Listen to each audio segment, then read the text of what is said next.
திருப்புவனம் இளைஞர் அஜித்குமாரின் சகோதரர் நவீன்குமாருக்கு அரசு பணி வழங்கி தமிழ்நாடு அரசு உத்தரவிட்டுள்ளது. இதற்கான பணி நியமன ஆணையை இன்று வழங்கினார் அமைச்சர் பெரிய கருப்பன். நேற்று முதல்வரிடம் அஜித்குமாரின் சகோதரர் நவீன் கோரிக்கை வைத்த நிலையில் மறுநாளே நடவடிக்கை எடுக்கப்பட்டுள்ளது.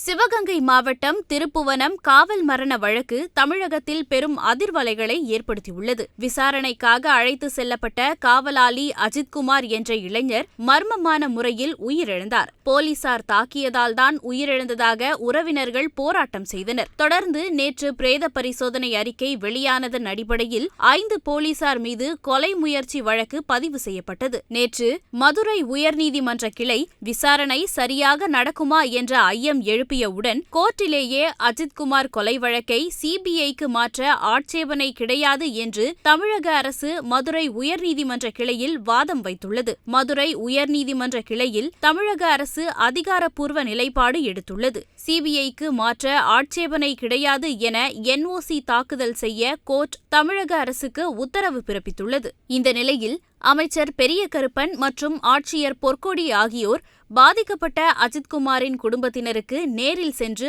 ஆறுதல் கூறினர். அப்போது முதல்வர் ஸ்டாலின் தொலைபேசி வாயிலாக அஜித்குமார் தாய் மற்றும் சகோதரர் ஆகியோருக்கு ஆறுதல் தெரிவித்தார். இது தொடர்பாக அஜித்குமார் தாய் பேசுகையில், என் பையனுக்கு தண்ணீர் கூட கொடுக்காமல் கொலை செய்து விட்டார்கள். ரொம்ப கஷ்டப்பட்டு 28 ஆண்டுகள் வளர்த்து பறிகொடுத்து விட்டோம். இதற்கு நீதி கிடைக்க வேண்டும் என்று கூறினேன். அதற்கு முதலமைச்சர் மு.க.ஸ்டாலின், ரொம்ப வருத்தமா இருக்கு, மன்னித்து விடுங்கள், மனதை தேற்றிக் கொள்ளுங்கள், கவலையாக இருக்கு, தப்பு நடந்து விட்டது என்று வருத்தம் தெரிவித்ததாக கூறினார். அதனைத் தொடர்ந்து திருப்புவனம் இளைஞர் அஜித்குமாரின் சகோதரர் நவீன்குமாருக்கு அரசு பணி வழங்கி தமிழ்நாடு அரசு உத்தரவிட்டுள்ளது. இதற்கான பணி நியமன ஆணையை அமைச்சர் பெரிய கருப்பன் நேரில் வழங்கினார். அதோடு இந்த வழக்கு விசாரணை தொடர்பாக அரசு விரைவில் அறிக்கையும் தாக்கல் செய்ய உள்ளது. சிவகங்கை மாவட்டம் திருப்புவனத்தை சேர்ந்த இளைஞர் அஜித்குமார் கொலை வழக்கை மதுரை மாவட்ட நீதிபதி ஜான் சுந்தர்லால் சுரேஷ் நீதி விசாரணை செய்ய உயர்நீதிமன்ற மதுரை கிளை உத்தரவிட்டுள்ளது.